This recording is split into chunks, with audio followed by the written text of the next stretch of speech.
空船。皇后金安，魏姬，本皇后是来送糕点给皇上的，你让开。皇上正在歇息，奴婢不敢打扰，还请皇后恕罪。莫非皇上身体抱恙？春玲，去传太医令，我要去看看皇上。诺。你敢拦皇后？皇上有旨，静思期间不许任何人打扰，还请皇后先回。若皇上召见，奴婢自当亲赴交房殿请假。你说什么？别以为你得宠就可以得意忘形，我可是皇上的正妻，我要见皇上，岂是你这个下人能阻挠的？给我滚开！奴婢虽是下人，但皇上是天子，也是奴婢的天。皇上要奴婢守住此门，奴婢绝不能退半步。放肆！滚开！奴婢身负皇命，还请皇后自重。皇后乃后宫之首，应该母仪天下，还请皇后谨遵圣旨，以作表率。等皇上出来，看我怎么惩治你！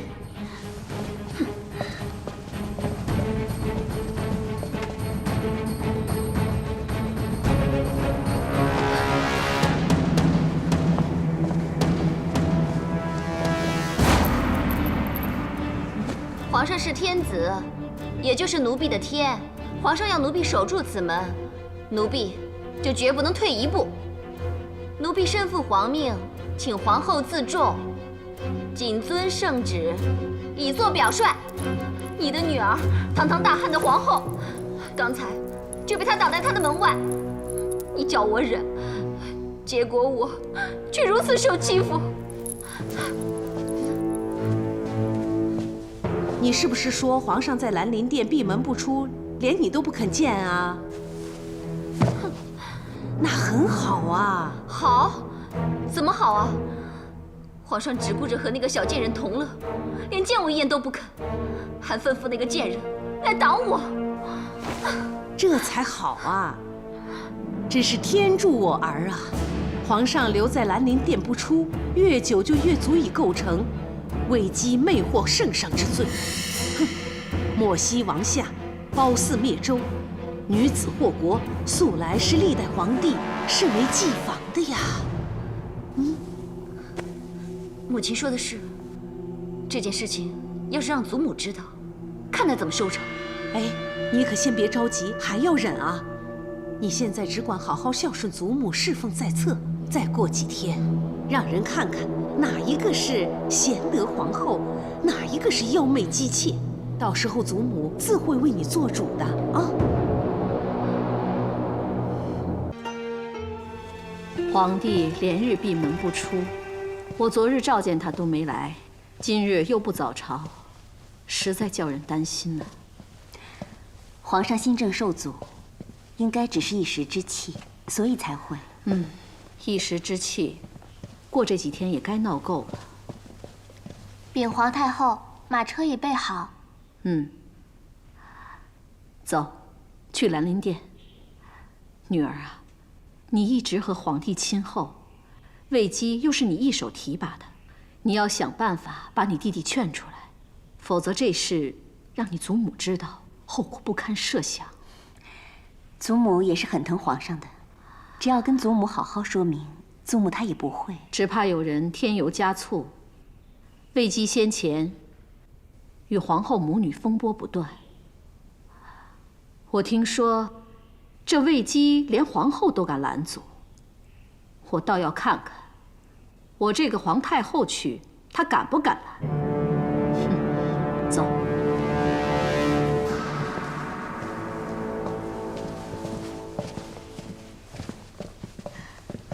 段大哥，你回来了，事情办得还顺利吗？一切都很顺利，就是担心你这里的情况。段大哥放心，我能应付的。子夫，皇太后与平阳公主来了。皇太后驾到！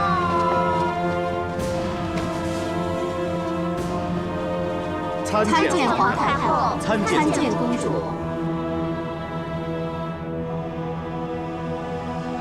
都起来吧。谢皇太后，谢公主。皇上多日闭门不出，皇太后担心皇上龙体，过来探视。魏姬，去把皇帝请出来。请皇太后恕罪，皇上不想见人。皇帝连亲母都不见，还是你不让皇帝见？请皇太后恕罪，奴婢不敢。魏姬，宫中谣言已起，说皇上沉迷声色，荒废政事。如若事情闹大的话，只怕会玷污皇上英名。皇上并非沉迷声色，只因朝事不顺，心情烦躁，才会闭门静思。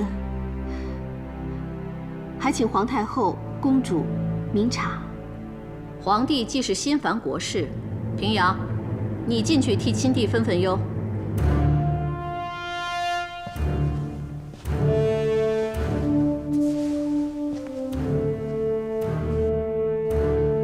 皇上这几日胃口好吗？皇上吃得香，睡得好，身体安康，就是怒气微消。母后，以往弟弟心烦，都是食不下咽，睡不康宁，每每要策马出外，奔跑涉猎才能舒坦，但如今却一反常态。而且，此人乃跟在皇上身边的七门仆射段宏，此刻却持剑在此。孩儿相信，这该是皇上的安排，未必就是贪恋美色。母后，还是等皇上出来再问吧。我愿意等。太皇太后可不一定就此作罢。太皇太后驾到！参见太皇太后。恭迎太皇太后。都起来吧。谢太皇太后。参见太皇太后。平身。谢皇太后。母后，母后要想见谁，去把他召到长信殿便可，何须一驾到此？多日不见皇帝，再不亲自来询，恐怕就见不到孙儿了。彻儿是忧心国事，皇帝一心为国，是件好事，但国家大事不能轻率。许昌他们反对推行新政，也只是谨慎行事，皇帝听不进去也就罢了。可是现在居然不上早朝，还久居妃妾殿中，这像话吗？娇儿，你亲自去请你夫君出来，和许昌等众臣子当着哀家的面好好聊聊国事。祖母，上次我要去，被指不自重，这次我可不敢去，怕有损皇后威仪，伤了皇后的体面。说这话就不失威仪吗？你是我大汉的皇后，大汉后宫有什么地方是你皇后不能去的？诺。好妹妹，先国而后家，皇上乃一国之君，既然已经下了圣旨，不准打扰，如果贸然闯入，恐怕不太好吧？公主是真怕违抗皇命，还是存心包庇假传圣旨之人呢？哼，我差点忘了，此殿的主人不久前还是平阳府上的歌姬呢。既然皇后不能内进，那就让我这个当姑母的长辈亲自进去请皇上吧。姐姐，平阳这孩子做事一向谨慎，他不可能会包庇人。倒是彻儿，他的秉性你是知道的。彻儿闹脾气不出来见人，是他不对。可是这么多人，硬是要逼他出来，叫他如何自处啊？哼，看来要哀家亲自去请了，看谁还要阻拦，谁都不许跟着。秋萍，走。诺。等等！哪来的拦路狗，竟敢冒犯太皇太后！西门仆射段宏，奉皇上圣谕，阻止任何人进入兰陵殿内室，强闯者斩。圣谕，你知不知道此乃皇上的亲祖母，就是皇上亲临，也需称臣服命啊！啊！无论是谁，臣识君之路，只知死守军令。好，你既然一心求死，哀家就成全你。来人，在，拖下去斩了。够了！求太皇太后开恩呐！段仆射确实奉了皇命，并非存心冒犯，求太皇太后开恩！求太皇太后开恩呐！你这个妖女，迷惑皇上，还假传圣旨！来人呐，将魏姬一并拉去处斩，通通拉下去斩了。太皇太后！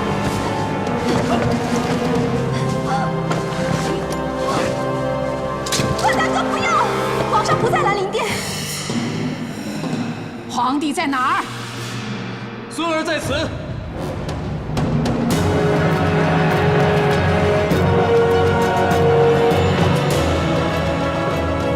再见，皇上。都起来吧。是皇上。太皇太后金安，皇太后万安。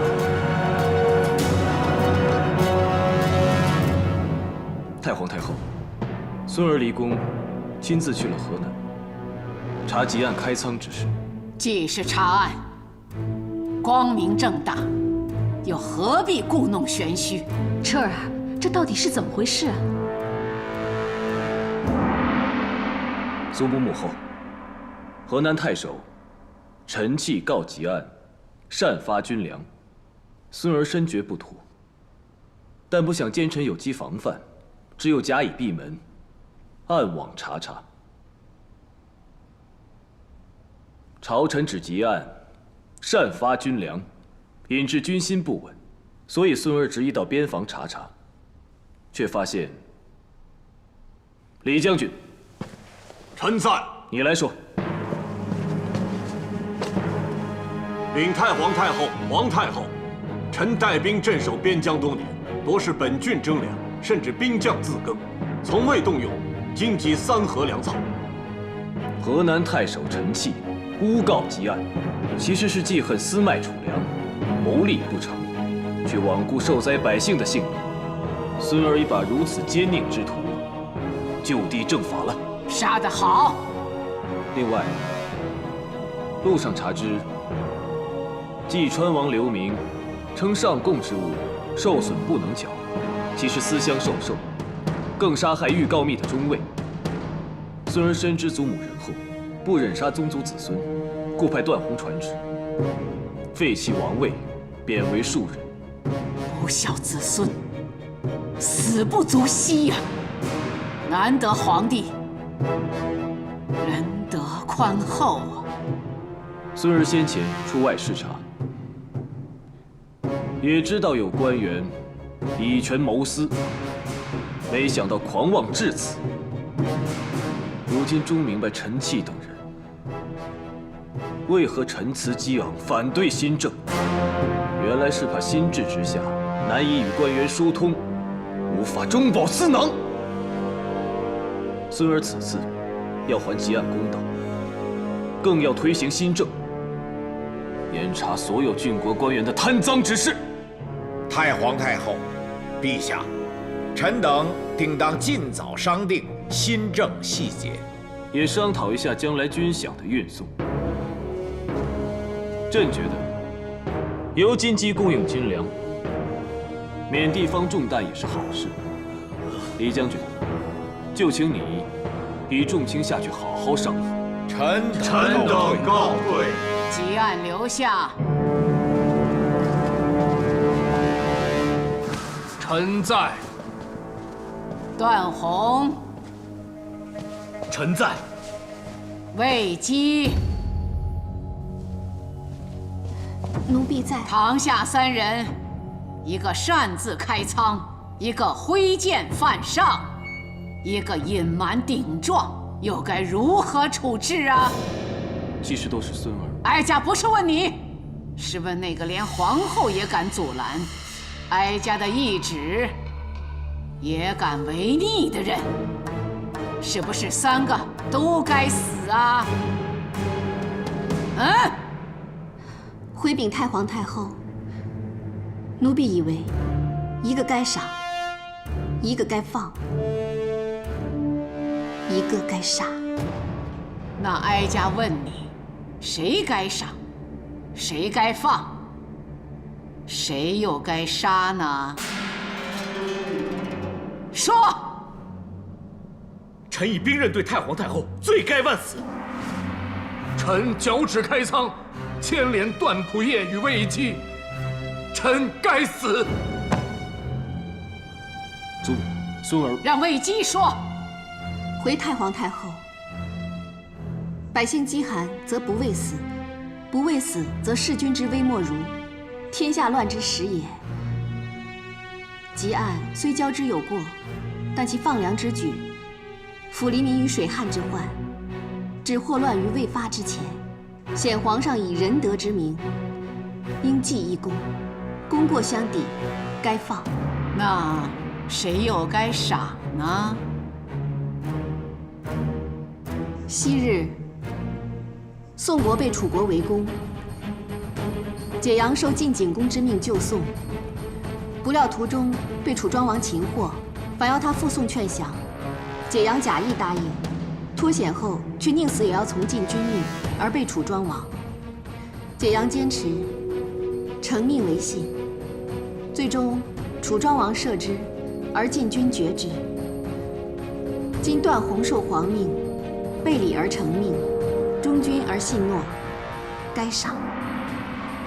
那该杀的，就是你了。兰陵殿闭门拒客，虽是对君上守诺，但欺瞒太皇太后与皇太后却非圣意。奴婢作为臣下，作为晚辈，令2位太后奔波伤神，难辞其咎，该杀。说得合情合理呀，母后。如此说来，汲黯是该放，段宏是该赏，哼，魏姬是该杀。祖母，魏姬助孙儿查办奸佞，虽然欺瞒2位太后，却情有可原。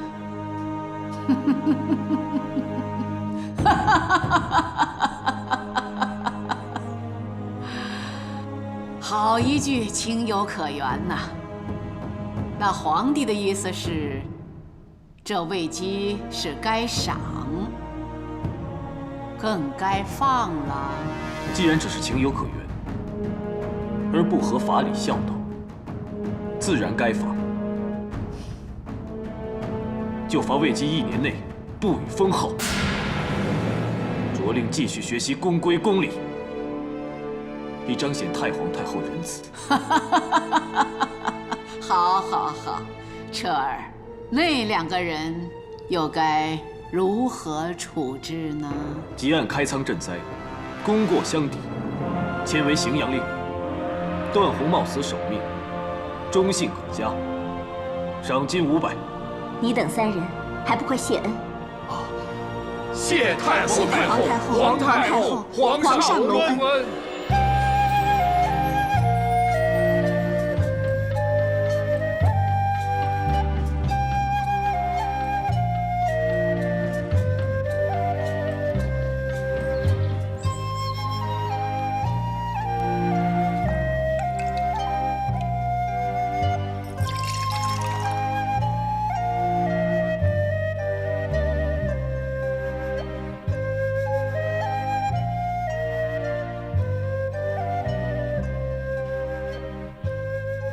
温凉恰宜，果甜浓郁，酒香四溢。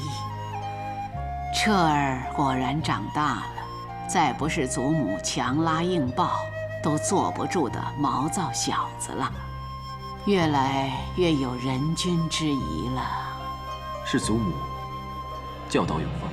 这一口温酒，只是水、火和果肉的交融，尚且要细心慢煮，何况错综复杂的国事呢？祖母是指孙儿处置以权谋私的陈气和刘明太过分。奸佞之臣，杀以警重，处置得宜，皇上统帅百官，管理朝政，君主立威，更是无可厚非呀。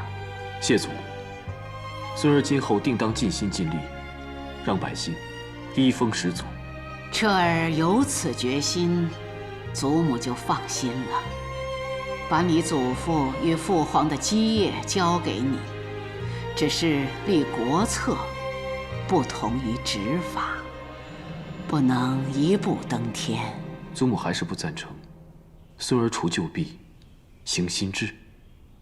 治国如饮热酒，喝得过急只会烫嘴伤身，先小尝室温，不急慢饮，才能暖胃怡情。是，祖母。祖母并非要阻你行事，只是哀家身历三朝，深感人心难测，众志难统。为君者若不谨慎，不得百官拥戴，往后的事只会更难呐。孙儿明白，那孙儿就不着急，先找个郡，试行新政，行之有效，再广而推之。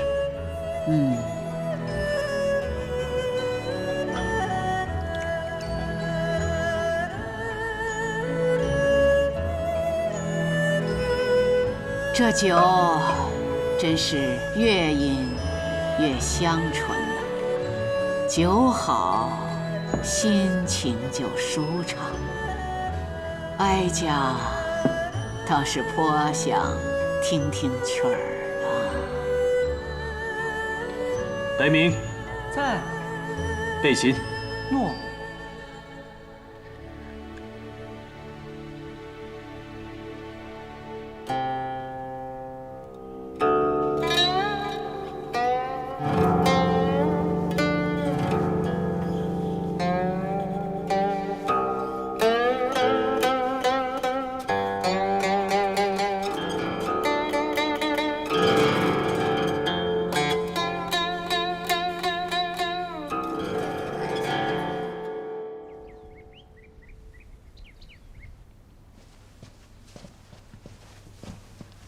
来，叫。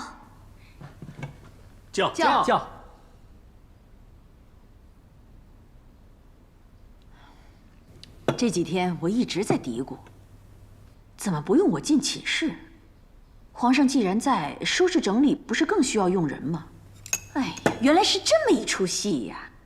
说明你这个人信不过，怕你知道了会坏事嘛。你又信得过？你又知道皇上一直不在吗？是我不好，是我不好，是我害大家惶恐不安了。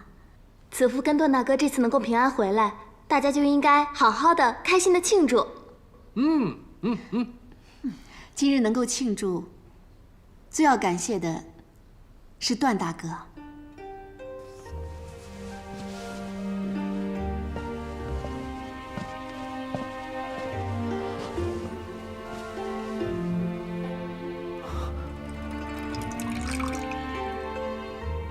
如果没有段大哥舍命拖延，子夫啊，早已成为刀下魂了。我只是受了皇命，倒是倒是魏姬在危急关头舍身相救，段某敏感妩媚。我视段大哥为亲兄，莫说段大哥是为我而犯险，就是你遇上危险，我也断不能坐视不理。好了，姐姐，段大哥，你们这么客气干什么？我们就是一家人嘛。我无亲无故，你们确实就是我的家人。就是嘛，我相信终有一天，一定会与父亲团聚的。其实段大哥跟我们互相照顾，大家早就像亲人了。对，像亲人一样。为了亲人，为了一家人，叫。叫叫叫叫！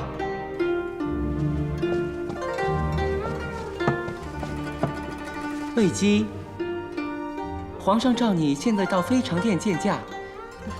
有劳了，我即刻过去。如今皇上才是我们子夫最亲的人呢。哎，我们全都是亲人啊！子夫，你快去吧，我们继续啊！叫，来，叫。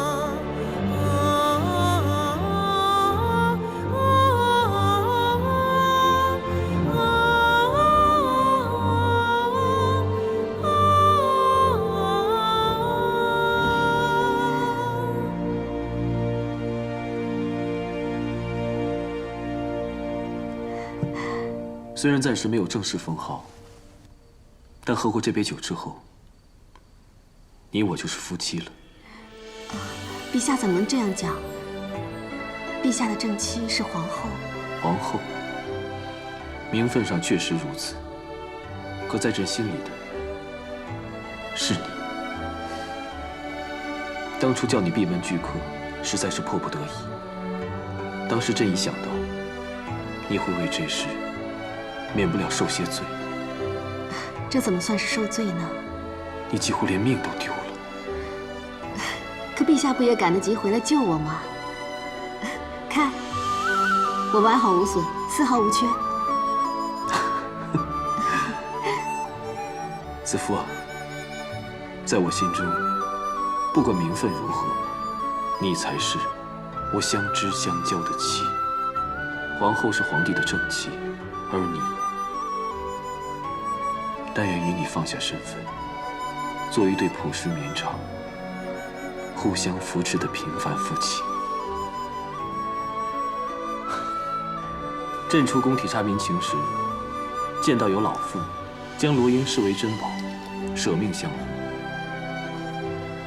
细问才知，民间视此物为女子出嫁的象征，我就命知事做了一条送给你。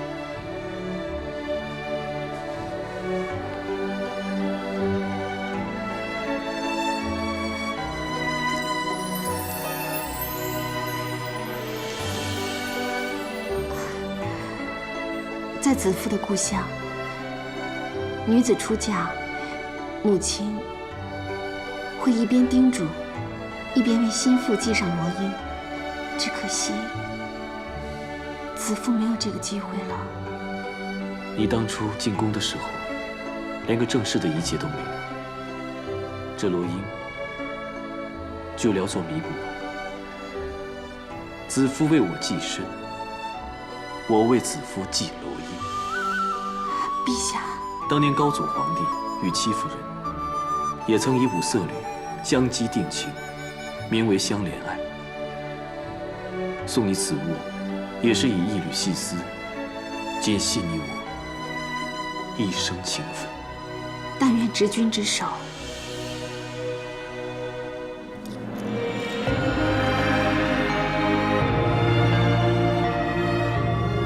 扶持到老。如今朕内有贤妻支持，祖母信任，外有段宏吉案等忠臣守护，朕定要有所作为，不辜负你们的舍身相助。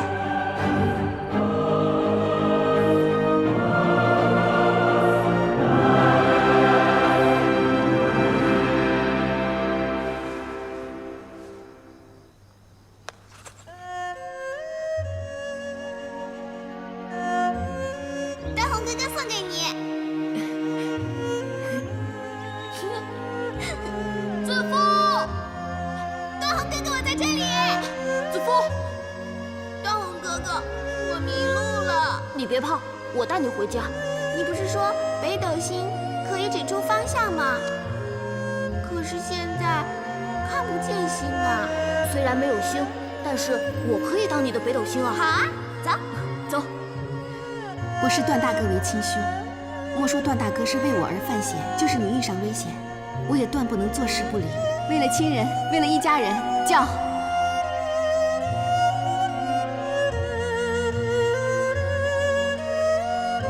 皇上驾到！参见陛下。免礼。谢陛下。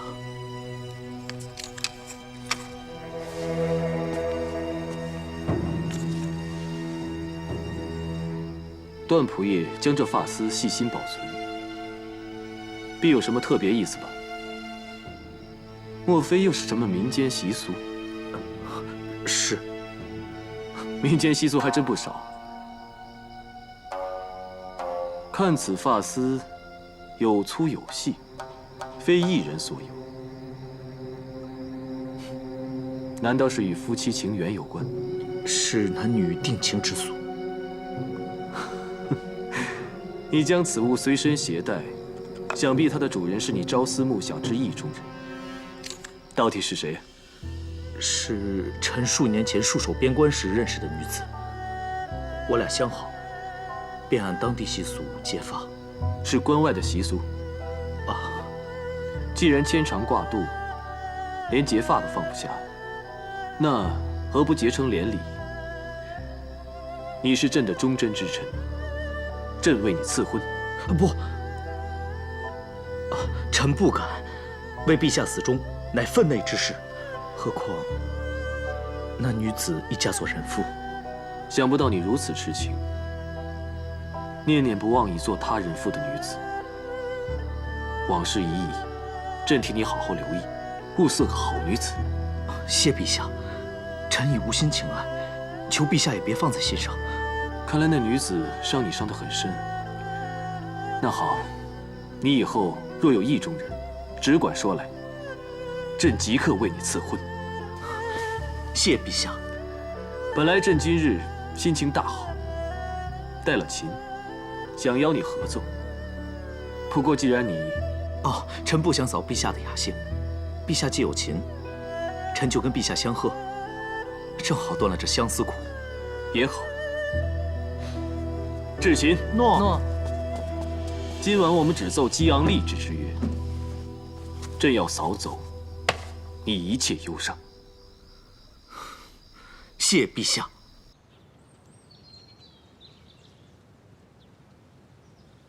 叫你来，是因为太皇太后赏赐了这上好的菊花露，想让你也尝尝。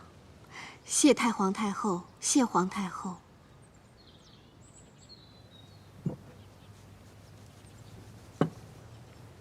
这花露之味，入口时一苦一涩，可待此味蔓延后，甘怡之味也随之而来。魏姬，你入宫后也经历了不少风波，辛酸苦楚比比皆是，如今也算是苦尽甘来了。奴婢本是一名歌姬，从未想过要博取何等尊荣。今日能坐于花海中，与皇太后和公主共饮花露，已觉万幸。你若喜欢，这汤露我便悉数赏你。既是赏你的，还不快谢恩？谢太皇太后，谢皇太后。这层层屋檐，一殿隔一殿，离皇帝所居的飞常殿看似不远，可大多数人却要走上几年，甚至几十年。高祖以来，后宫佳丽多不胜数，可真正能得圣宠的，又有几人？有些人总能捷足先登，有些人紧追慢赶，却难以窥见帝颜一面。魏姬能有幸得皇帝专宠，这固然好，但也别开心过头。可知道，正因如此，你便成了众矢之的。奴婢指望可以服侍皇上，实不敢专宠。奴婢感激皇太后提点，自会谨言慎行，与他人以心相待，以求和睦共处，避开一切纷争。我跟皇太后都明白，你从来无心起争端，以后你事事小心就好。奴婢知道。说实在的，我最看重的是皇帝的安泰。若他一边为朝廷操劳，一边又要为后宫烦心，3天2头为一个宠妃奔走筹谋，这成何体统？母后，奴婢谨记教诲，定不会再让皇上烦心。奴婢虽无力掌控人心，却有心掌控自己，绝不会出位僭越，恃宠生骄。望皇太后明察。这就好。思和在。看船备好了没有？诺。今天风和日丽，皇太后有兴致想去游河。魏姬，你也来吧。谢皇太后。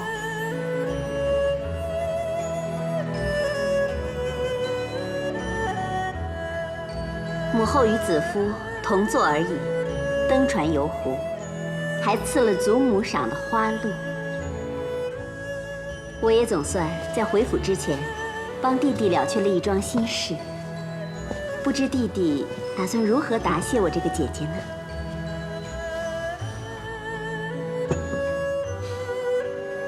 姐姐为我劳心，我自然是要谢的。只是这次赏的另有其人。敕命平阳侯曹石修建建章宫。圣旨早已经送出去了。我想姐姐想要的就是这个。弟弟真是深知我心啊！一如姐姐明白弟弟的心一样。早前我以平阳侯名义出宫，多少知道姐夫在外面的名声。平阳侯祖辈自大汉开国以来，功若秋山，绵绵不绝。可到了姐夫这代，我虽身为公主，也只是女流之辈。这天下事能为他张罗的，我都已尽力。恨就恨他胸无大志。我给姐夫这差事，对了他的长处，又有功名利禄在前，他不会不勤恳对待。希望这次他能好好为汉宫建立功绩，延续平阳府名望，也为姐姐争口气嘛。你这个姐夫，也就懂这亭台楼阁、水榭轩廊之事。弟弟用心良苦，姐姐真不知道说什么好。请受姐姐这一礼。哎，姐姐别这样。姐夫好，便是你好。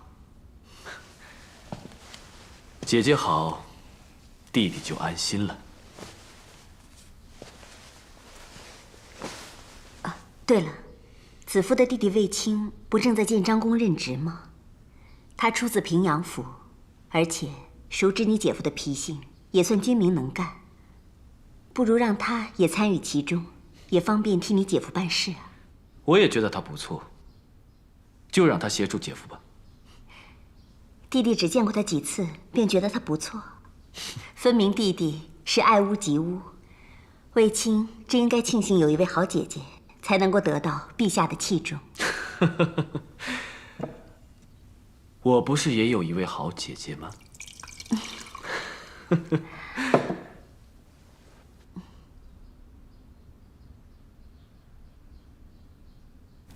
手工要精细一点啊！好。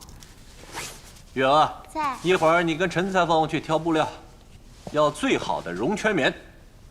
本侯既然担了修建建章宫之职，这行头嘛，不能太过寒酸老旧，要最好最贵的，方能衬得上本侯的身份。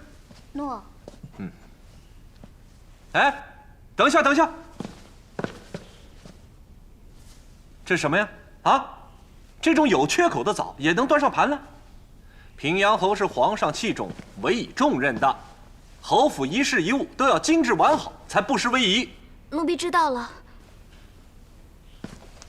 我将要去建章宫办事，不免忙碌。你们如此怠慢，全部机灵，如何替我侍奉好公主啊？啊，郡侯，郡侯，公主回来了，是吗？哎呀，太好了！你们去打扫别的地方吧，我待会儿再去查验。不能有一点灰尘。出去吧。诺。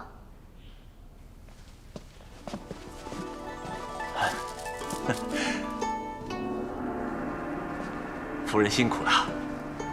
皇上的圣旨果然已经传下来了，今天早上就到了。哎，来坐坐。夫人定是为我下了不少功夫。夫人啊，我实在担心你奔波辛劳，怕你伤了身子，又怕你惹怒了2位太后，真恨自己没陪你去啊。事情反正已经解决了，难得弟弟赐你这份差事，你要好好珍惜这次机会啊。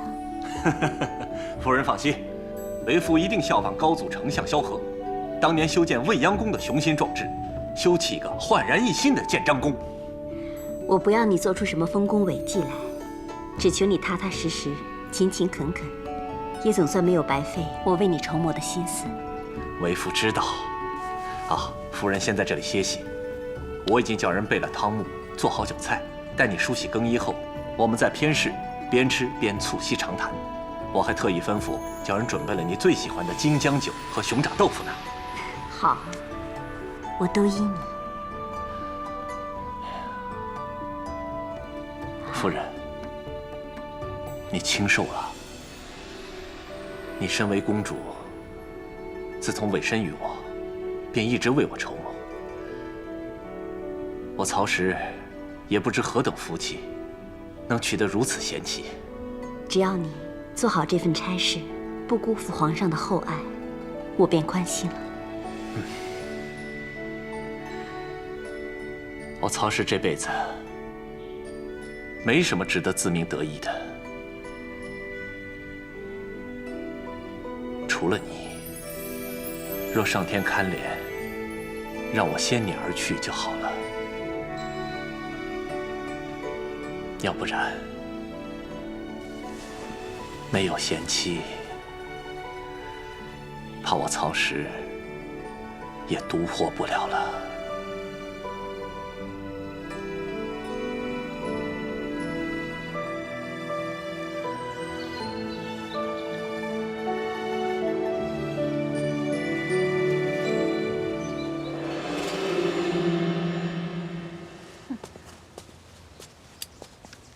哟，妹妹这是在做什么呀？见过2位姐姐。妹妹采花做些香囊，原来是做香囊讨皇上欢心呐。你看，我们就是少了妹妹这份心思，怪不得不如妹妹那般得宠呢。姐姐误会了，妹妹做的香囊是送给姐姐们的。真的？真有那么好？妹妹可真有心思。哟，宫里什么时候多了这种贱草？就是啊，佳姐姐，你看这些草，渐生渐养，随处生在荒山僻野之中。即使有花，花色不艳，姿态不娇，实难跟宫里的鲜花相提并论呢。妹妹拿这些给我们做香囊，是想讽刺我们吗？这花虽然生在荒野，但是香气逼人，民间都是用它们来缝香囊的。这儿轮得到你说话吗？张嘴！诺，哎，你们不要太过分了，姐姐，姐姐放肆！皇后万安，免礼吧。谢皇后。真是目无尊卑，就是一个小小的下人，居然敢顶嘴。皇后，他们不光讥讽后宫嫔妃，还犟嘴动手，这次非得重重教训他们不可。哼，你说我是该教训他，还是教训你们啊？你们2个已经入宫多时，都是有身份的人，居然在大庭广众之下不顾身份，故意刁难他人，吐口舌之争容易，羞辱别人也容易。可是，这是后宫的相处之道吗？是皇上愿意见到的吗？本皇后来了，你们还要搬弄是非？你们眼里还有皇上，还有我这个皇后吗？皇后恕罪。你们刁难的是魏姬，应该向她赔罪。请皇后不要要责怪两位姐姐，他们也只是把心里的话说出来。他们说的没错，奴婢也觉得山花难比宫华艳。他们只是想教导奴婢宫里的尊卑礼数，奴婢受教了。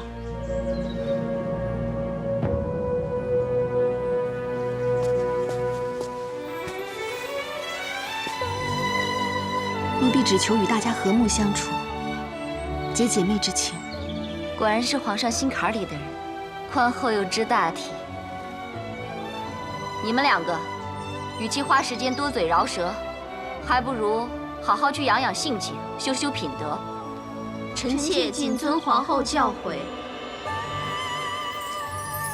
以前我们只是有些误会，正如我所说的，后宫纷扰非皇上乐见。以后我们就好好相处，再无芥蒂，一起弑君，好吗？奴婢不敢当，奴婢只求皇后能明白奴婢的心。放心，其实我早就看出来了，你既能帮皇上分忧，又善待姐妹，为我分忧，就是我的好妹妹了。从今以后，我不想再听到后宫有争斗宫节的传言，大家要同心同德，互敬互重，服侍皇上，知道了吗？谨遵皇后训诲。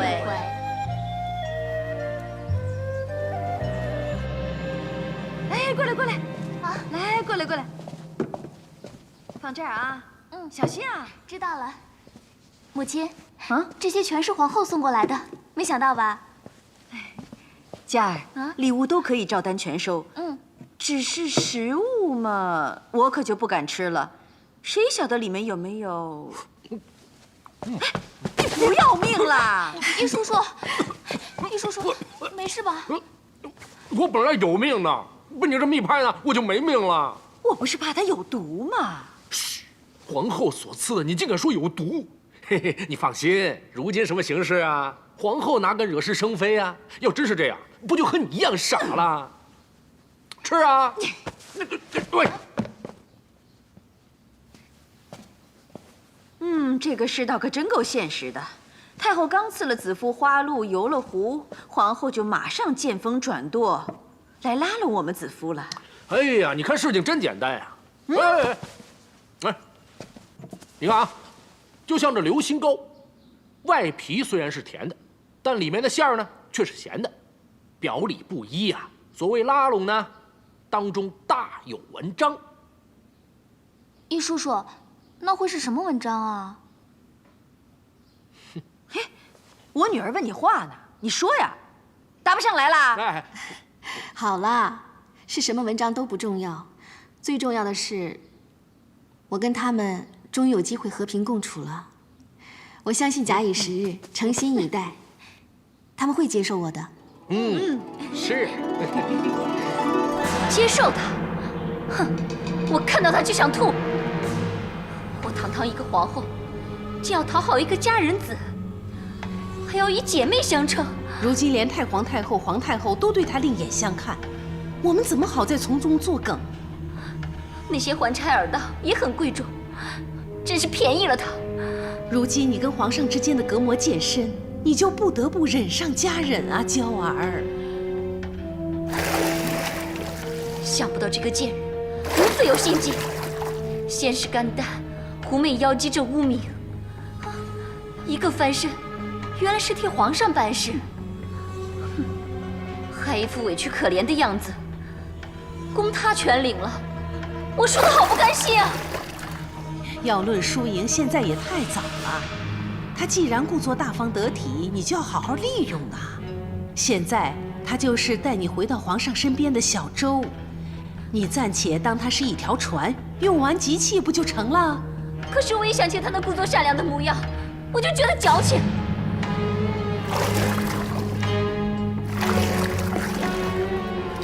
什么和睦？讨厌！后宫要是能和睦，那猪狗都能升天了。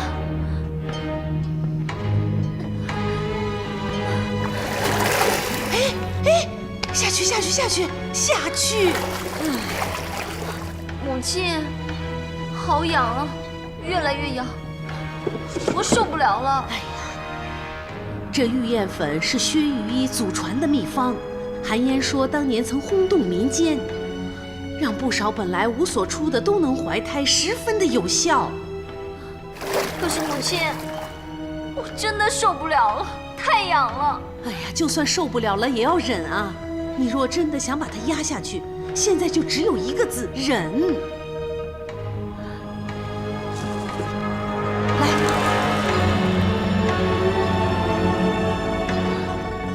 好，待我怀上龙翼那天，我一定要那贱人百倍偿还。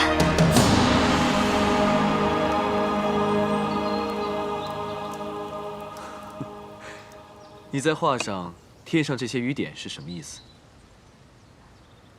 望陛下雨露均沾。你就是喜欢将我推给其他人吗？浇花翠叶得成雨露，才能开得艳丽，宫中才能美景长存吗？我知道你识大体，可我也不想你心里难受。不会的，子父只想宫中和睦，这样陛下才能真正无后顾之忧啊！贤惠如你，怎会不叫人动心呢？即使雨露均沾，满庭花轿，我还是想让你知道，我也只会住一株幽兰。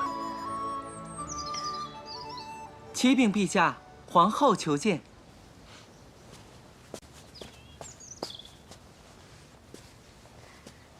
陛下晚安。参见皇后。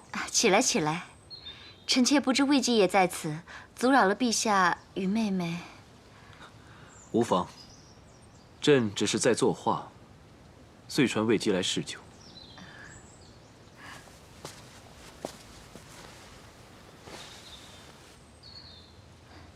这里繁花似锦，难怪陛下有此雅兴。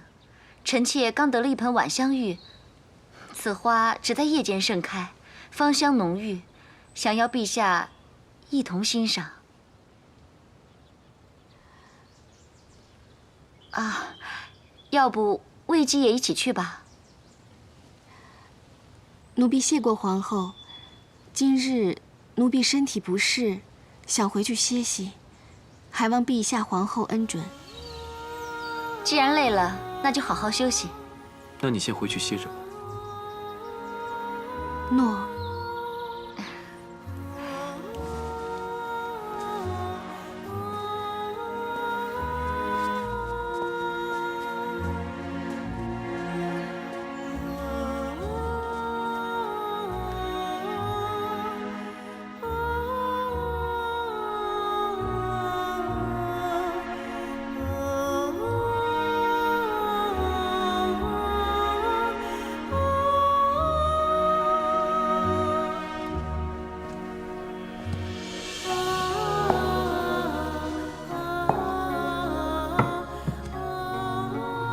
看着皇上和他人而去，心里很难受吧？不舍是有，没有难受。刚才卫青来过了，提起你们母亲的寿祭，说今年兄长姐姐们回长安，问你能否相续。没想到，这么快1年又过去了。去年就没赶上，那今年……自从我们一家分散各地，每年就盼这一天，与兄姐们共聚天伦。你就别想那么多了，深入宫门那是说出去就能出去的。可是我真的很挂念他们。子夫啊，去年出不去是因为皇上不在，可今年皇上在宫里，而且他现在还这么宠你，这么疼你，只要你跟他求情，他一定会让你出去的。说的也是啊，我常占帝宠，已经惹来不少怨怼，岂可再恃宠生骄，坏了宫中的规矩？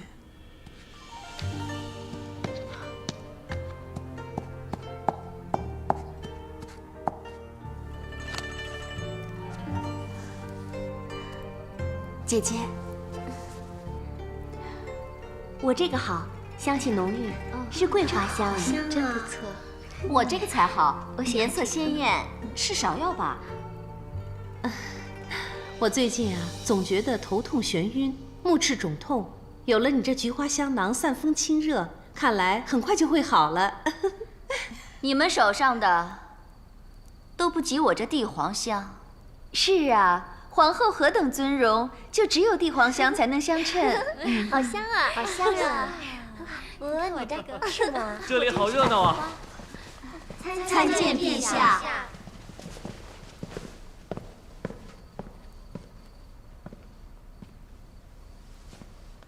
都起来吧。谢陛下。今日月圆，皇后既邀大家晚膳后赏月，皇后是主。朕刚才不让通传，就是不想打扰你们的兴致。你们手上拿的是什么呀？魏姬好厉害呀！她亲自采花，为大家缝制香囊。更难得的是，每个香囊都不一样，是依妹妹们的喜好特别缝制的。你倒花了不少心思。能合姐姐们的心意就好。你看我们这么高兴，就知道你的心思没有白费。陛下，这回妹妹该赏了。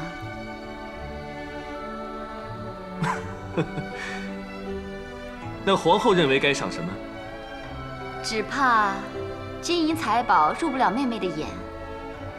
那日我见一侍女躲在一角哭泣，一问，原来是私家。魏姬进宫以后，从未探望过家人，想必魏姬也是个恋家之人。陛下可否恩准魏姬出宫，与家人团聚呢？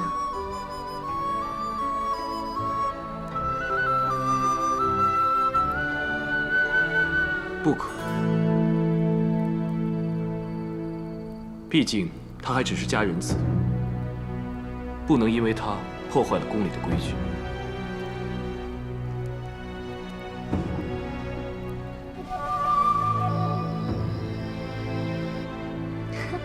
还以为她要风得风，要雨得雨。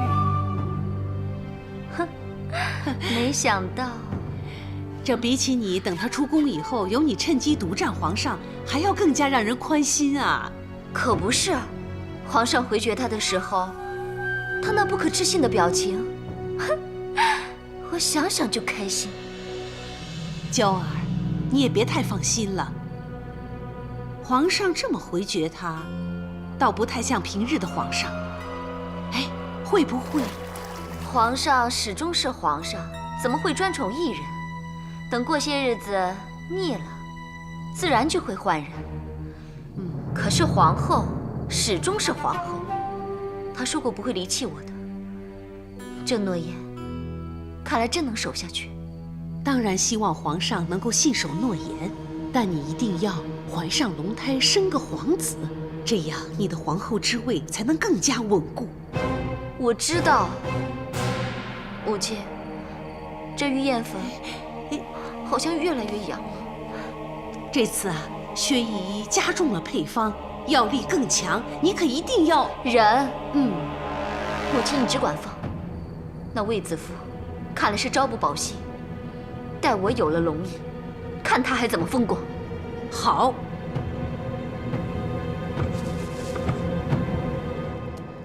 还差易叔叔的烤肉东西就齐了，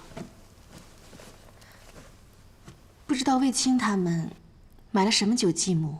皇上这次也不知道是怎么回事，连皇后都开口了，他居然还是不许。依我说呀，男人都是一个样，心肠硬，再疼再爱也只会跟你讲规矩。也不能怨皇上，毕竟他是一国之君，万事都要顾虑周全。我现在有你们母女陪我一起祭母也很好啊。祭拜之后，我们要痛快的吃喝，母亲要看着我们开开心心的。花椒烤肉来喽！哎，其他东西准备好了没有啊？好了，都好了啊。先去蔚兰亭那边叫酒拜祭。哎，走。魏姬，皇上召你现在去湖心亭，魏姬今天恐怕难以分身了。诺。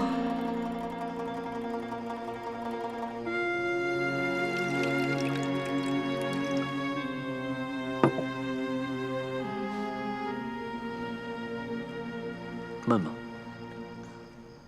不闷。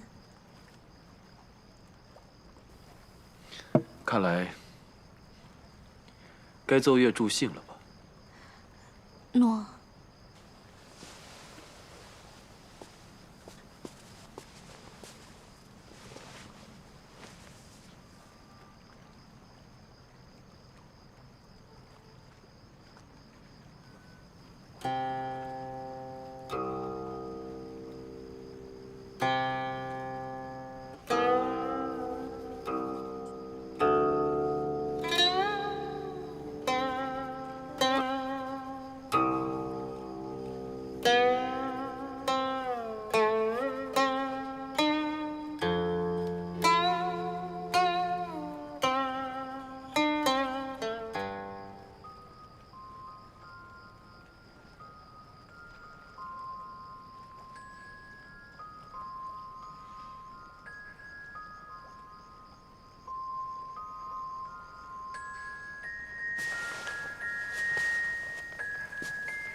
我虽然不能破例让你出宫，却能召他们进宫，所以一直在暗中安排。那天的交房殿，皇后提出让你出宫，我也曾犹豫，要不要继续隐瞒你。如今看到你惊喜的模样，我就知道当日的决定是对的。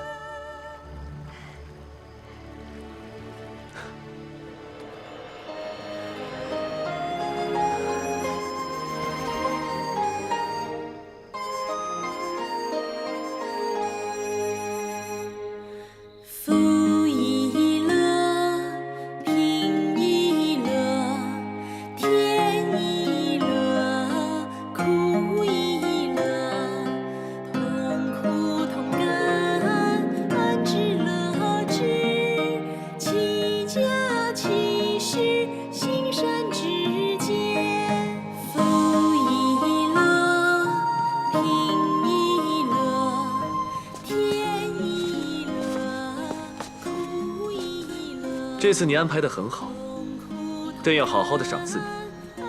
其实臣也没做什么，只是待魏姬离开了，跟懿寒、喜娘说了声，他们就配合布置了。朕不是说这个，若不是你，朕不会知道他与家人一年一聚之事，也不会看到他如此爽朗兴奋的笑容。臣只是偶然从卫青那里得知，向陛下一提罢了。没想到陛下会花这番心思，这番心思值得花。当时朕回绝了让他出宫，看到他那么失望难受的模样，就觉得心痛，几乎都要把事情说出来了。幸好陛下没有说，要不然就没有魏姬现在的惊喜和高兴了。这份雀跃，必永存他心间。这也不枉朕陪他难受多时。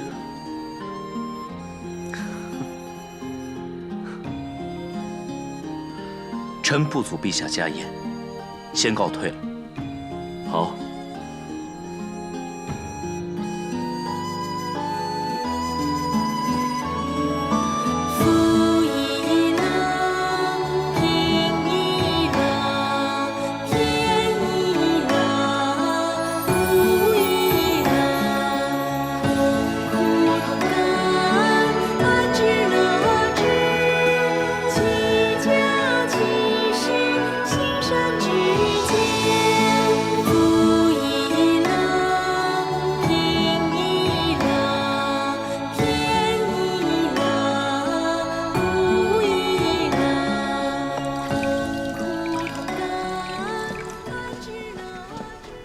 你们别拘谨，今日是魏家的家宴，就当朕来沾光好了。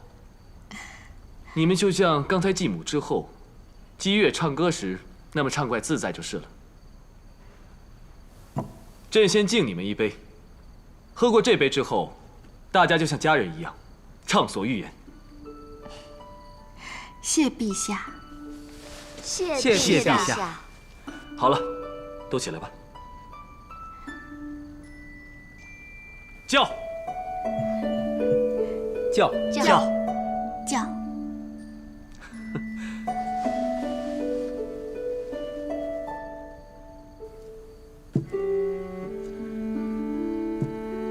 你们刚才唱的那首歌谣很有意思，是民间常唱的吗？是我们乡间一位夫子编的，好让学生们容易记得他所教的处世之道。他教得很好，要是天下人都学他的处世之道，那就太平了。这夫子还在吗？朕真想重重赏他。那回雨灾，各自逃难之后，就没有人见过周夫子了。真是可惜啊。那除了周夫子这歌谣，你们小时候还有什么趣闻轶事、湘谈风俗，说来给朕听听？其实也没什么，我们是穷乡，孩子们都只在沙地上、田埂旁练习写字。对，姐姐呢喜欢在晒着干花干果皮的鸡上画字。姐姐学字啊，学得又快又好，周夫子啊最疼她了。所以子夫啊很招人嫉妒。但他常说要守夫子的教诲，所以他一知道有人因为他而心里不好受，他就会费尽心思的去跟人家和好。不是要说风俗，怎么说起我来了？这个朕爱听，继续说。那我说了，姐姐最拿手的就是她这蒸饼。是啊，好特别的蒸饼。有什么特别的地方？是粉团里加了蒜，所以比较香。快有2年没有尝过子夫做的蒸饼了。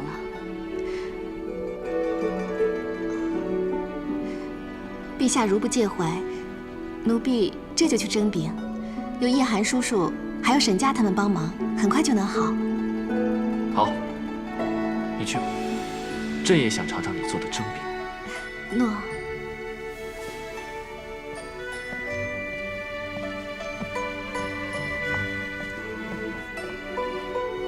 别因为他走了，大家都停下来不说了。朕真的想知道些民间的趣事，继续说。回陛下，我们小时候喜欢放竹筒灯，拿竹做船，把愿望写在上面。这个子夫最爱玩了。对，我们常玩的，可以为人祈福。竹筒灯，朕好像见他做过。上面放花瓣，对吧？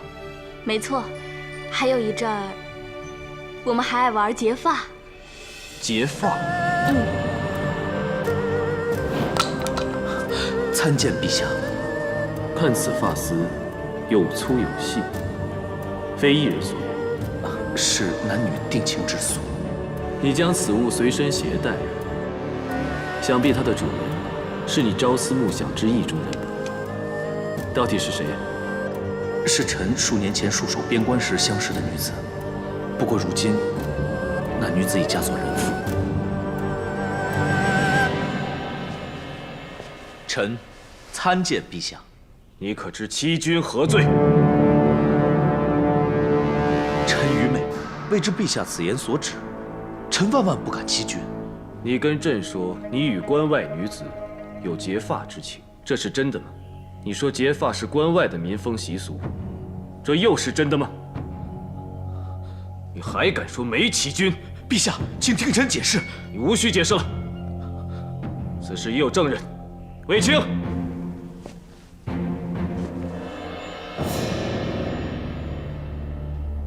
陛下，段宏，你为何要隐瞒朕？可知欺君之罪，论罪当斩。段大哥呀，段大哥，我们小时候乡间玩的那些玩意儿，难道你都忘了吗？这什么记性啊！差点让我们全家笑话皇上，让皇上失礼呢。正是，你说结发是关外的民风习俗，但原来中土就有，你小时候也玩过。昨夜他们说起结发之事，朕还反驳，你叫朕在人前出丑。臣实在不记得小时候也玩过这种结发游戏，心里只挂记着关外那段情缘。臣没有欺骗陛下的心，求陛下明鉴。朕知道你是把儿时的玩意儿忘了，可朕问你民间的风物习俗，不单是好奇，还真是想多了解民生民情。你若不尽不实，那岂不是……臣罪该万死。若朕就为此杀你，恐怕朝堂之上没人能活了。幸好这次只是在子夫家人面前，若换成是宣誓朝议，让其他大臣指证出来，朕可是英名有损呐。臣知罪。你帮朕安排子夫与家人团聚，朕说过要赏你，那就功过相抵吧。谢陛下。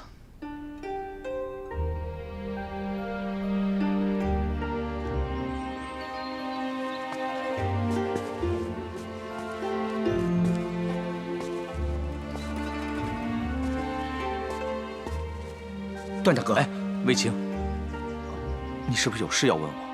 恕卫青直言，段大哥是否真的在关外另有一段结发情缘？当然，我哪敢欺君呢？以段大哥和我姐姐当年的情谊深厚，很难相信你会忘记与姐姐的结发之意。当时我们年纪还小，随便玩玩的游戏，怎会放在心上呢？段大哥，但是重遇至今，从未听你提起过那段关外情缘。情缘已逝，还提它做什么？若是你，你会提起吗？那天皇上问起民风习俗，我的确没想到。起初这结发不知从哪里传来，反正当时大家就这么玩起来了，实在算不上是乡里风俗，所以算是我多心了，段大哥莫怪。你放心，莫说我真的忘了小时候与子夫结发之事，即便我记得，也不会说的。虽说这结发是儿时的游戏，但谁说得准，这会不会影响皇上对子夫的眷爱？我视子夫为妹妹，任何不利于她的事情，我都会谨慎而为之。你姐姐身边多少豺狼虎豹在蹲伏，我们必须同心同德，才能抵挡他们伤害你姐姐。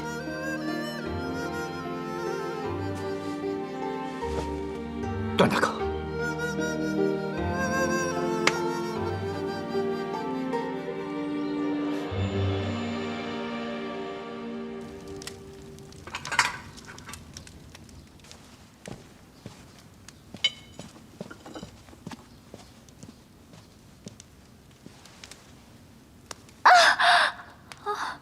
我的娇儿不会白白吃苦。如果皇后有了身孕，你和薛御医必然重重有赏，一定能成。薛御医的父亲薛琦，乃孝文帝时的名医，他的偏方，就算是40、50岁的不孕老妇服下，也能得子。既然他本领如此高强，为何一直得不到重用啊？窦太主又不是不知道，这宫中利益互有倾轧，越是有能力的人，越招人妒忌，当然就越出不了头。听起来也不无道理。皇上不让那歌姬出宫，竟然御准他的家人入宫，宠爱她到了这种地步。如果我的娇儿还不尽快怀孕，她的日子会更加难过。窦太主，请放心，以火石为阳，冰石为阴，小臣一直竭力为皇后四处搜罗有灵气的宝石，甚至质地采矿。皇后怀孕，指日可待。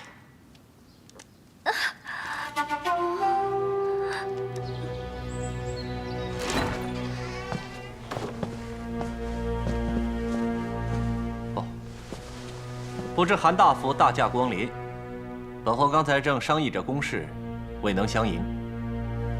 韩大夫别见怪哦。君侯肩负着修建建章宫重任，果真是气派了不少啊。既然托了皇上的鸿福，怎好太过寒碜，损了君威。下官知道君侯事忙，本不欲打扰，无奈受人之托，想来问君侯一件事。不知韩大夫受谁人之托，又所问何事呢？这建章宫扩建之事，是否需要征收土地？这个当然。那君侯决定要征收何地？本侯刚才正商议此事呢。来，韩大夫，请看，西北一带地大平坦，且有河西环抱，景色宜人，利于宫室。所以君侯可知道这些地大多属于侯门氏族，而且还涉及到太皇太后之宗亲。这个，那或许可以商讨征收的细节。若是能够商讨的话，那么太皇太后的子侄们就不用下官来跟君侯说了。君侯若要收地，请收南边的农户田地吧。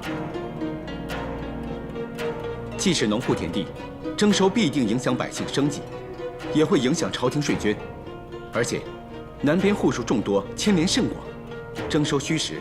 再者，地势复杂，不利于公事。下官只是来传话的，该如何实施，君侯可自行决定。至于后果，也就由君侯自行承担了。既然是太皇太后亲族之地，本侯哪会夺其所好？南方田地虽地势复杂，也许建造起来更有新意呢。君侯果然是处事果断，顾全大局。皇上将此事交给君侯处理，果真是极其妥当的。你痛呢就叫出来，你姐姐听不见的啊。这点痛我可以忍，只是事情变成现在这个样子，我心里难受。这种事责在君侯，你只是建章宫派去的小卒，做些通信、传令、协调的工作也就罢了，何必这么劳心呢？这怎么可以？做什么事情都要尽心尽力。这就奇怪了，村民都反了，你就该奋力还手才对啊，怎么会伤成这样？村民保护的是家园，是祖宗的坟地，我怎么忍心伤害他们呢？只怪我自己人微言轻，既帮不了君侯，也帮不了村民们。其实呢，君侯有公主帮，又怎么会需要你呢？你要帮啊，就先帮帮你自己吧，全无长进，还妄想要帮这个帮那个，你这不是狂言妄想吗？我就是怕自己没长进，出了差错，连累姐姐。哎呀，别这么没精打采的。凡事呢，只要专注点、仔细点，又怎么会出差错呢？不是我自夸，我煮菜从不出错。为什么？因为我对这里一切都了如指掌。我从这里走5步，1、2、3、4，这里放的是盐仪。向前1步走，右手伸出3尺，是带流壶。再往后退3步，1、2、3，这里放的是煮菜的酒。你尝尝。哇，李大叔，你好厉害呀！我呸！什么厉害呀？这些谁不懂啊？作为一名厨子，当然要懂得哪种刀该切哪种肉，猪肉、鸡肉、牛肉，各种肉的构造都不同。下刀的时候顺着筋骨缝隙切，那么你的刀刃运转起来就必有余地，哪会像你现在这样左支右绌，既怕伤了村民，又怕得罪君侯，更怕伤了你姐姐。可是我只是小卒一名，我又能怎么办呢？建章宫有多少扇门？哪些门楣是雕朱雀的？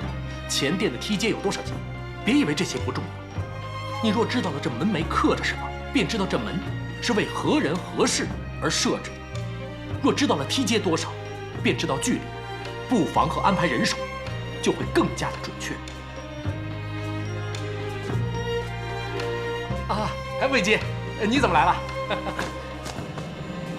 先前听喜娘说，卫青在这儿，所以我就来看看。我是老糊涂了，卫青来探你，我倒硬拉着他帮我擦药酒。我是刚刚扭伤了腰。哎，易叔叔，不要紧吧？不要紧，只是耽误了你弟弟。弟弟，你要着急回去吗？是啊，姐姐，我过2天再来看你。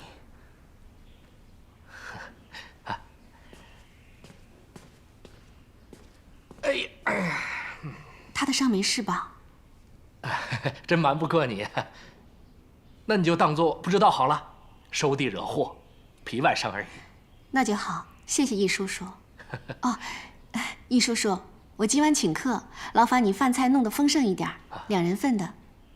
诺。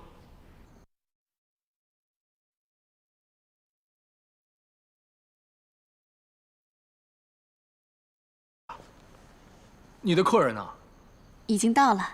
啊？我是想跟易叔叔好好倾谈，谢谢易叔叔的大恩。谢我什么？哦，我的好菜不但对了皇太后的胃口，连皇上都称赞，给你赢了不少面子啊，对不对？易叔叔快坐。啊，是不是啊？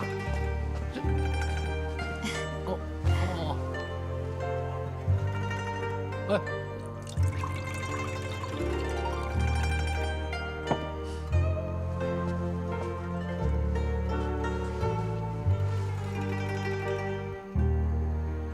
易叔叔，我敬你。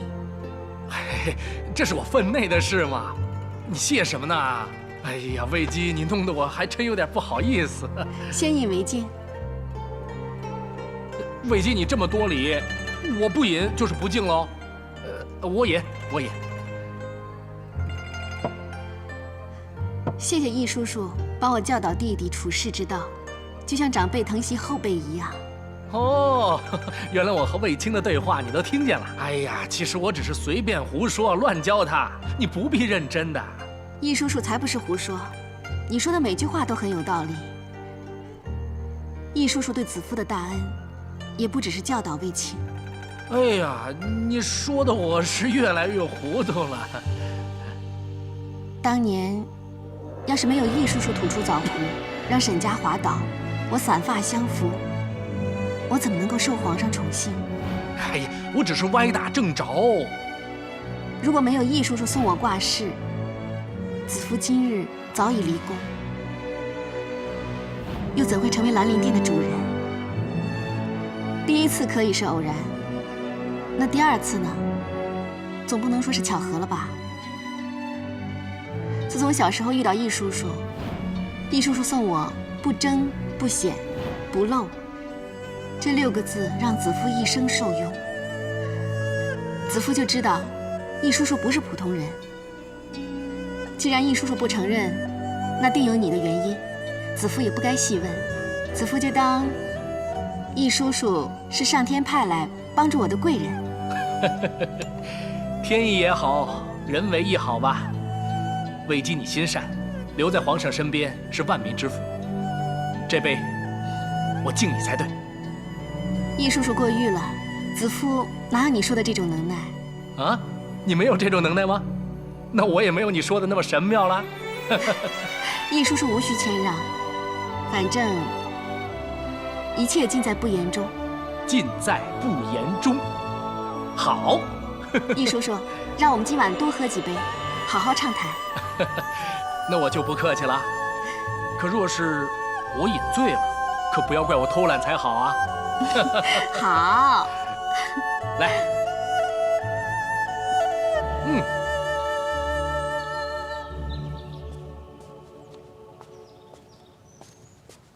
卫青，沈家姐姐，弟弟怎么会在这儿？哦，今天君侯本来约了与工匠议事，突然不用我跟去了，所以我闲来无事回来找易大叔请教些事情。那就好，以后闲来无事就多去找他，会有收获的。哎，你们怎么在这里啊？宫里要设夜赏花，这里要搭戏台，子夫担心这里鸟巢被毁掉，所以呀，过来帮女儿搬家。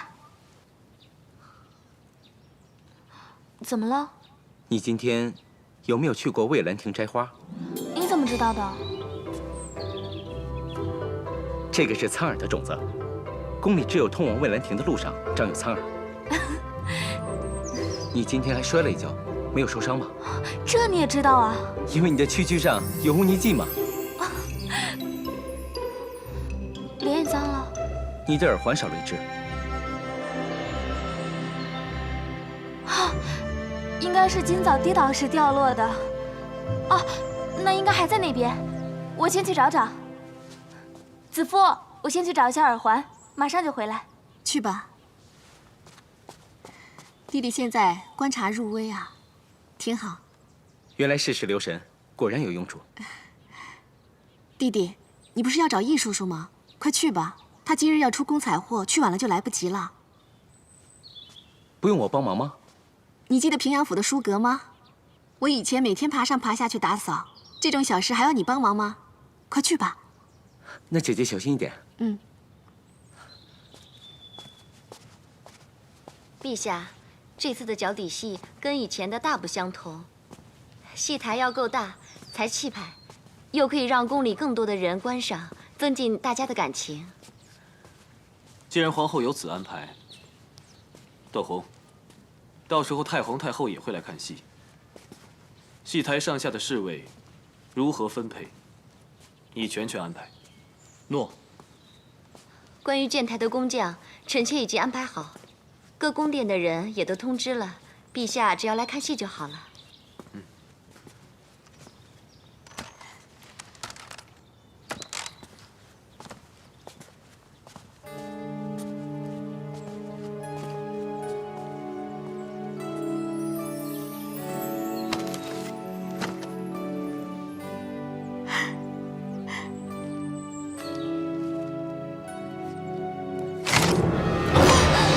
皇上！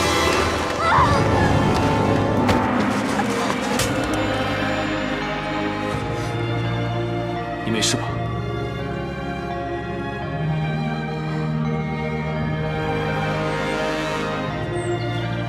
陛下圣安，皇后万福。免礼吧。全部安好。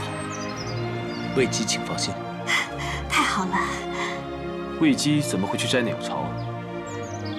因为听说这儿后2日要砍树建戏台，奴婢担心。你怕雀鸟巢清蛋碎吗？鸟已下蛋，虽然弱小，但始终是生命。朕倒没想过会伤及雀鸟。皇后，在这里建戏台，要砍不少树，不如像往常一样，在殿内看戏。 那就在殿内看吧，陛下喜欢就好。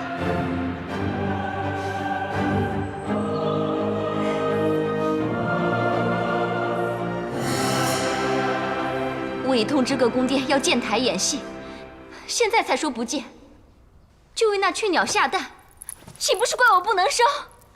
皇上还在下人面前甩开我，去救那贱人，让我这皇后颜面何存？娇儿，你动气也没有用啊。 不如调养好身子，带着偏方见效就好了。竟拿起养无比的玉燕粉，吃那些古怪难咽的苦药，再服那些滚烫的玉石，如今还要扎针。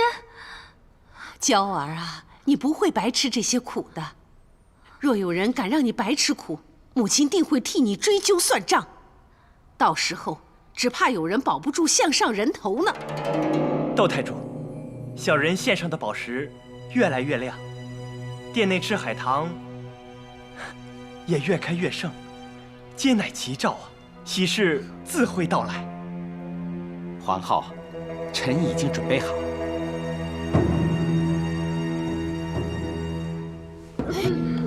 薛御医，给皇后瞧瞧。薛御医，快点儿！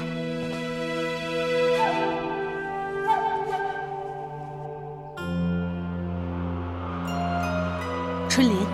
皇后近来胃口如何？回窦太主，皇后近来胃口不好啊。哎，院士来了吗？没有来。真的呀？哎呀，哎，薛御医，皇后究竟怎么样啊？薛御医，你快说啊！往来流利，入盘走珠，应指圆滑，回旋前进。 哎呀，到底怎么样啊？你快说呀！啊！恭喜皇后，恭喜窦太主，是喜脉。真的？哎呦，娇儿，真的。拜相天成，确有龙意。不过皇后一时受不住大喜大悲，依臣之见，为了龙胎，请皇后一切格外小心呐。 不枉小臣千挑万选，把薛御医找来为皇后诊治，总算没白费心思啊！恭喜皇后，恭喜窦太主！好，好，好，本公主一定重重有赏啊！哎呀，这下你苦尽甘来了，快去禀报皇上和太皇太后啊！哎，母亲，不用急在一时，我已等待多年，终于喜获龙意，我才他不要这么轻易的禀报皇上。唱优们都准备好了吗？禀陛下，这场东海皇宫是大戏，衣服道具颇费时辰，可差不多准备好了，很快就可以开始了。怎么还要我们等啊？不如韩大夫先给我们表演一场。上一次韩大夫唱戏，讨了太皇太后不少的赏赐呢。臣最近得高人指点，学会了别字之术。陛下要是有兴趣，臣愿意献丑。陛下，要不就出个字，让韩爷测一测，就当解解闷儿啊。皇后就是喜欢这种荒诞玩意。今日春季刚过，赏花同乐，歌舞助兴，朕就出一个“想”字让你测测。想。陛下大喜，这是汉室之福，请受臣一拜。别卖关子了，快说，如何大喜呀？回太皇太后，这“想”字上有屋檐，檐下有口，民之兴衰，丁口为重。口下有子，这是子嗣啊！这“想”字出自皇上之口，果然是吉兆。臣斗胆断定，在奏后妃之中，必有人也怀有龙意。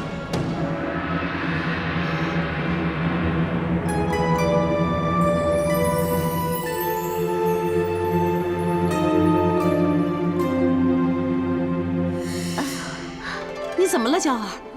你怎么了？娇儿，是不是饮多了，要回去休息了？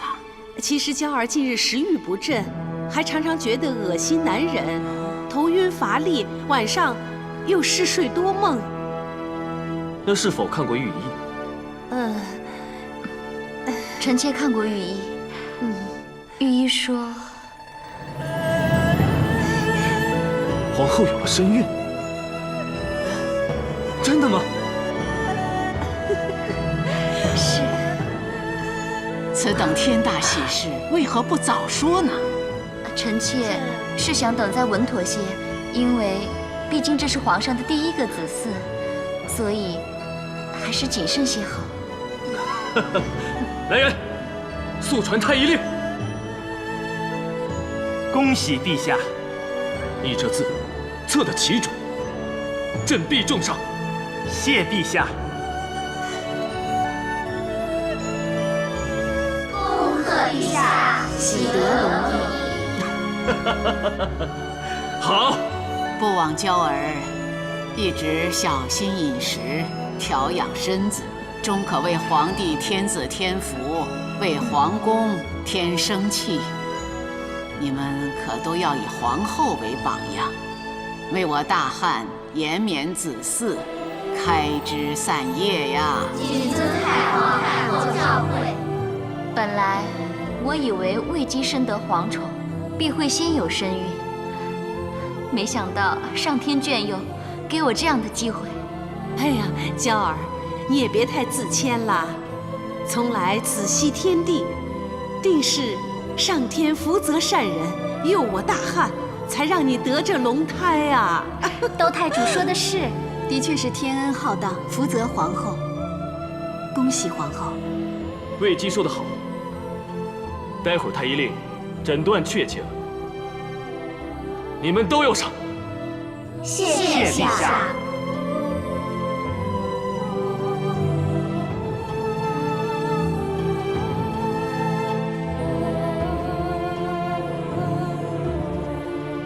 往来流利，入盘走珠。龙胎可安好？太医令，你可要多为皇后开些进补的方子。皇后现在不宜进补。难道胎儿有事？其实，皇后没有身孕。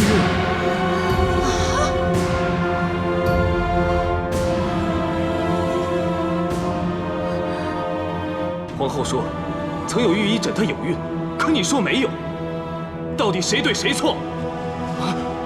皇后确实没有身孕，而是患了一种颇为特殊的病症，胃气充斥内腑，使上腹胀痛，导致食欲不振、恶心难忍、头昏乏力及嗜睡等反应，症状与害喜几近相同，判断失误也是难免的。什么？何为症状几近相同啊？你医术不精，别在这里胡言乱语。皇后是否喝过混有艾草的药食？民间有助孕的偏方，常会添加艾草。这些艾草具有驱寒收血之效，也会导致月事不顺，常令人误会有喜。而且御医应该给皇后施过针灸。够了，够了，不要再说了，没有你什么事儿了，退下去。诺。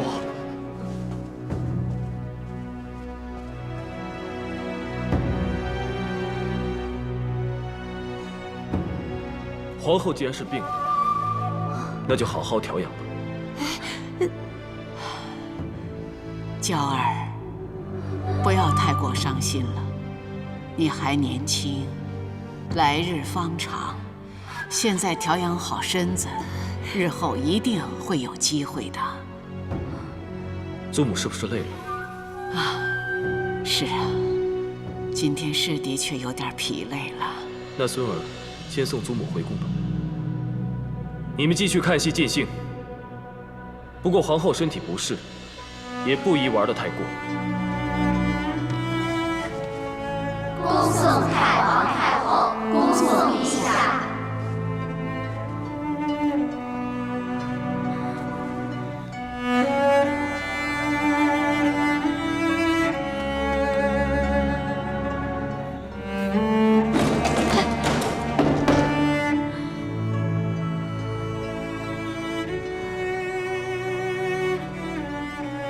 退下吧，退下，退下。娇儿，母亲，找到那个庸医没有？哎呀，他一定知道事情败露，早就逃出宫了。我已经派人去抓他了。娇儿放心，这个庸医一定不会有好日子过。哼。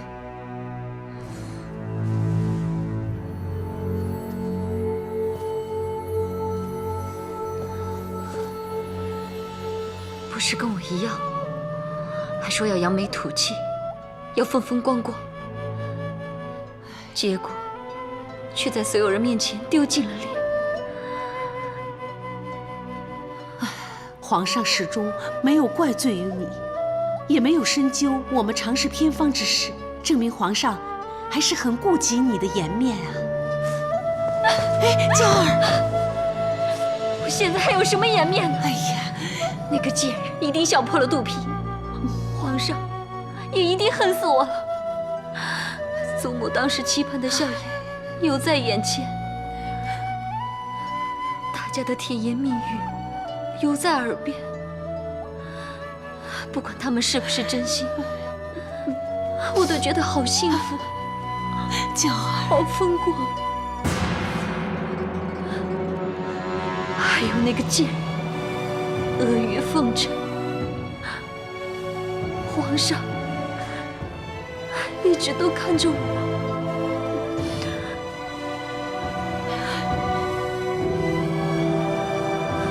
原来都是一场梦。醒了，一眨眼，全没了。娇儿。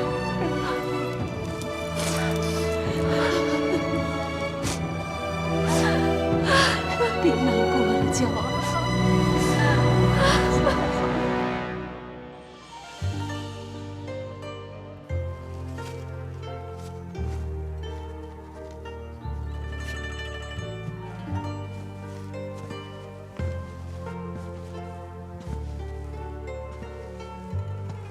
皇后早得龙子，皇后凤体安康，这都是你的愿望？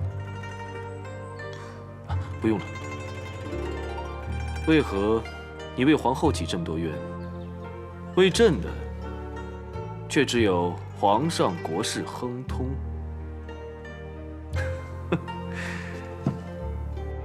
还以为你会说皇后不是，陛下却体健安康，所以还是得为皇后多祈点福。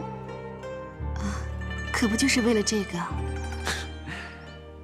记得上次你做这种竹筒灯的时候，是皇后受了伤，朕来图个清静，你却一个劲的只问她，让朕好难受。后来，陛下出巡济民，我们一别就是1年。是啊，有些事情原来是不会改变的。你跟从前一样，不论别人如何待你，你都会诚心以待，衷心祝福对方。奴婢所能做的不多，所以只有祈求上苍，希望后宫人人幸福安乐，而我能与皇后和其他姐姐们和睦共处。真的可以吗？你如此聪慧，应该知道皇后只是表面与你交好。你见她今日以为自己怀孕，那种意气风发，却在言谈之间讽刺你。皇后说的话句句都很得体，奴婢倒不觉得在讽刺我呢。要是宫里人人都像你一样，即使没有孩子，朕起码能心安。愿意让朕帮忙吗？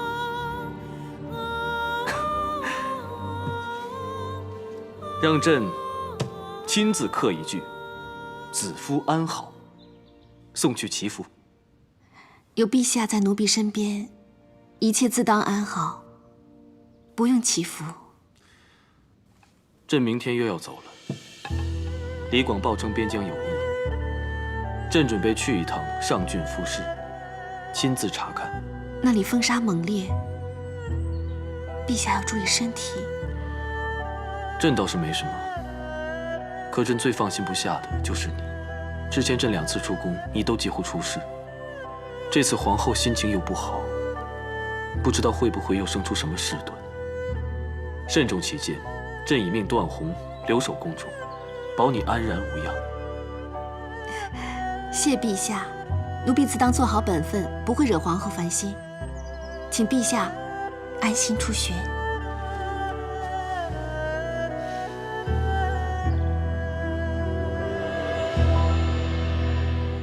去了上郡。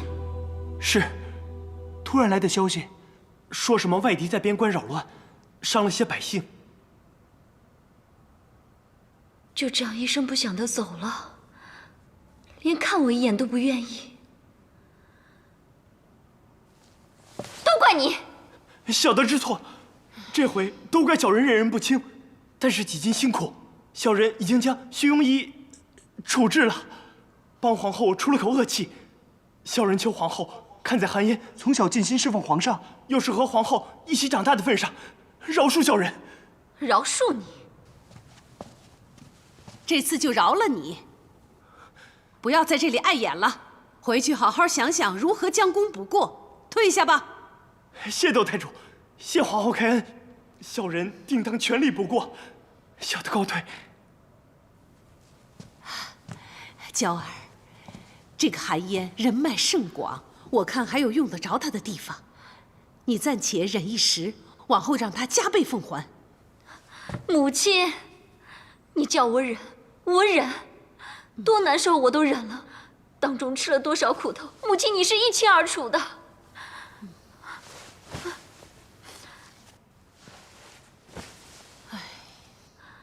可你看我却落得如此下场，皇上连一句道别也没有就走了。皇上乃一国之君，当然万事以国为重。你若再这样自怨自艾下去，只会把皇上推得更远。这不是给了那个魏姬机会了吗？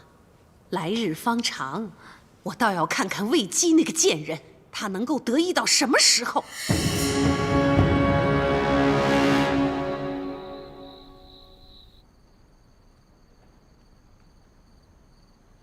姐姐，姐姐，你没事吧？我们听喜娘说你病重，所以就过来看看。喜娘，你又胡说什么了？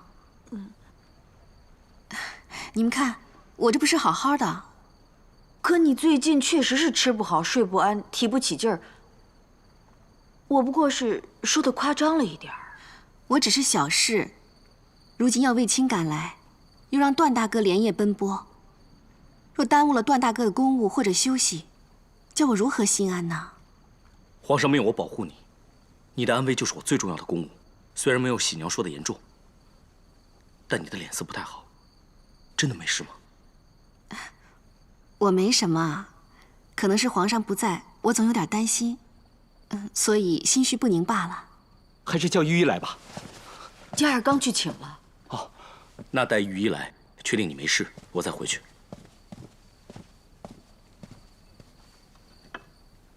你一直在发热，先喝点汤吧。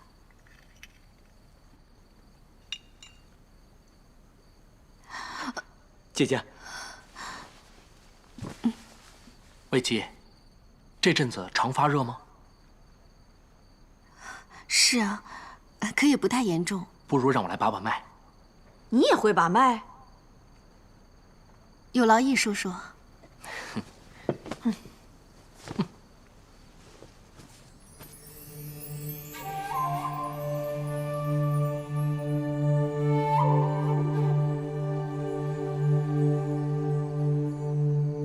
怎么样啊？你倒是说句话呀！魏姬，你果然没病。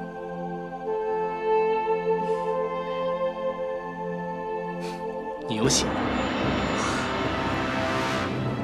你到底懂不懂啊？别不懂装懂，这种时候乱说有龙胎，可是犯大忌的。魏姬，当日皇后说有喜，她那种种症状你都有吧？我是有点头晕、恶心。身体乏力，以为是季节变换所致，就没有在意。那你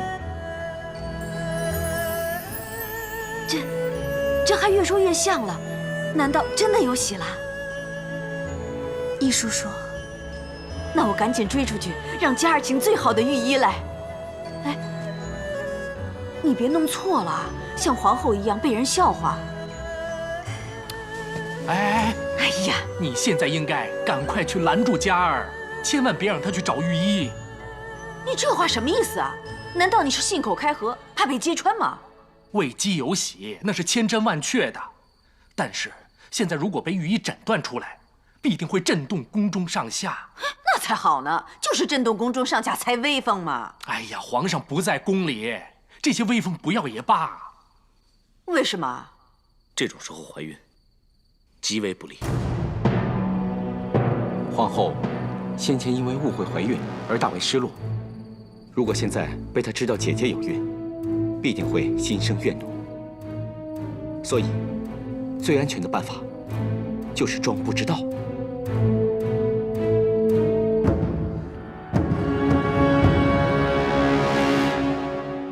各机器的饮食、药用都一切如常。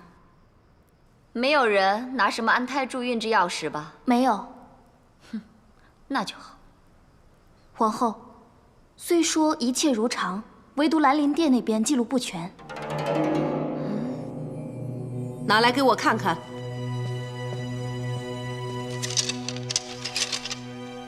他最近应是时候找鲍世成检查，但因事没去。还有何特别的？魏姬最近甚少露面。平日他都会与沈家一起在庭院打理兰花，但是最近只有沈家一个人去。哦，还有，这阵子他们好像特别奇怪，侍女们也很少和其他人谈话，扔弃东西也遮遮掩掩的。好了，你先退下吧。诺。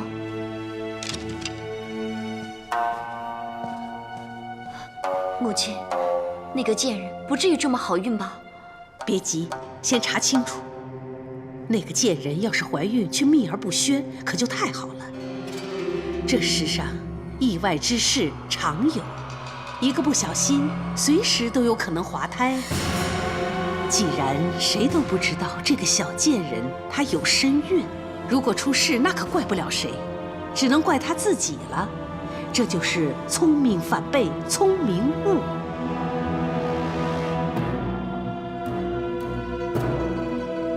你这不是自作聪明吗？现在人家在明，我们反在暗了。喜娘，别这么说，也许是我们太多心了。子夫，若不是我亲眼所见，我也不相信，真的有人进来翻我们的东西。其中一个我认得，应该是交房店的人。那些安胎的药渣有没有被他们捡走啊？我也不确定，本来搁着煮菜的时候烧掉的，也不知道有没有被他们捡去一些。我仗着能在宫中自由出入，本想越过御医给姐姐拿药，如今看来，还是被他们识破了。既然他们这么想要查根究底，就让他们知道的更彻底吧。什么意思啊？不是说要保密吗？此一时，彼一时啊，你没听说过吗？用兵贵乎多变，看来当下保护姐姐最好的办法，就是让宫中上下都知道姐姐怀了龙缨。那该如何弄得宫中上下都知道呢？难道要像皇后那样照大家看一场脚底戏吗？这倒不必，只需告知一个人就可以了。对，一个人知道就够了。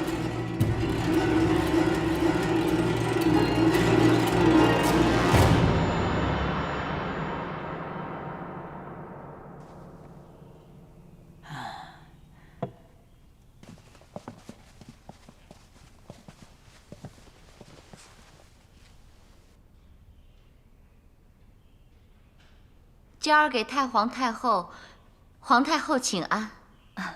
免礼了。参见皇后窦太主。娇儿啊，你来的正好。那个韩嫣还真有本事，算出了皇宫会有急事。太医令证实，魏姬真的是有喜了。啊，那我要恭喜母后，恭喜皇太后了。这真是天大的喜事啊！就是啊，我早说魏姬该是第一个怀有龙缨的，果然是啊。祖母终于有曾孙儿了，孙儿也为祖母高兴。娇儿就是识大体，知哀家的心呐。过来，过来。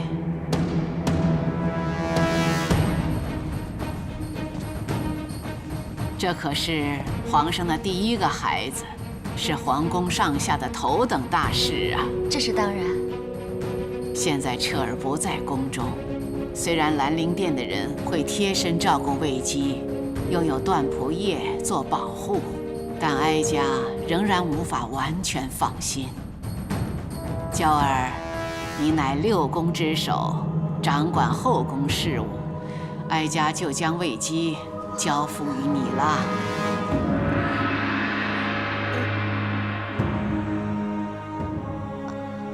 由你负责保护龙缨，哀家就安心多喽。谢祖母信任，不过保护龙缨责任重大，孙儿恐怕……难道娇儿要祖母整天担惊受怕不成？不，怎么会呢？只是母后，你放心，娇儿她懂得轻重的，一定不会掉以轻心。是，娇儿定会竭尽所能，带领后宫姐妹好好照顾魏姬和她的胎儿，不让皇祖母忧心。好，一国之母许下承诺，哀家自然无需忧心。谢皇后。